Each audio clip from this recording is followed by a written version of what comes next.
આગળ આપણે સમાચારમાં વાત કરીએ જૂનાગઢની આપના ગોપાલ ઇટાલિયાએ ઉમેદવારી નોંધાવી છે। વિસાવદર ચૂંટણી અધિકારી સમક્ષ ફોર્મ રજૂ કર્યું હતું। પોતાના ટેકેદારોની ઉપસ્થિતિમાં ઉમેદવારી પત્ર ભર્યું છે। હજુ ભાજપ કોંગ્રેસે ઉમેદવાર પણ જાહેર નથી કર્યા। ત્યાં ભવ્ય રોડ શો બાદ ઉમેદવારી નોંધાવી છે। વિસાવદરની બજારમાં ટ્રાફિક જામ થઈ ગયું હતું।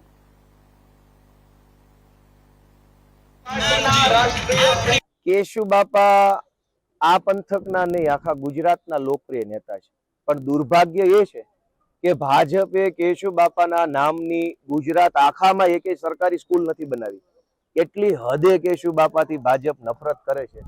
પણ અમે ધરતીપુત્ર છીએ, હું ખેડૂતનો દીકરો છું। અમે ખેડૂત, ખેતી, ખેતમજૂર અને ગામડાને માનવાવાળા લોકો છીએ। અમારી લાગણીઓ ગામડા અને ખેતી પ્રત્યે છે, માટે અમે અમારા આદર્શ ખેડૂતોના आदर्श, गामडाना आदर्श केशुबापाना आज आशीर्वाद लीधा है। देखिए, विसावदर का जो चुनाव है वो एक ऐतिहासिक चुनाव बनने जा रहा है। जिस तरह से आज आम आदमी पार्टी के उम्मीदवार गोपाल इटालिया के समर्थन में इतना बड़ा जनसैलाब सड़क पर आया है पूरे विसावदर से, वो इस बात का संकेत दे रहा है कि पिछली बार से ज्यादा मतों से जो है आम आदमी पार्टी के उम्मीदवार गोपाल इटालिया यहाँ चुनाव जीतने जा रहे हैं।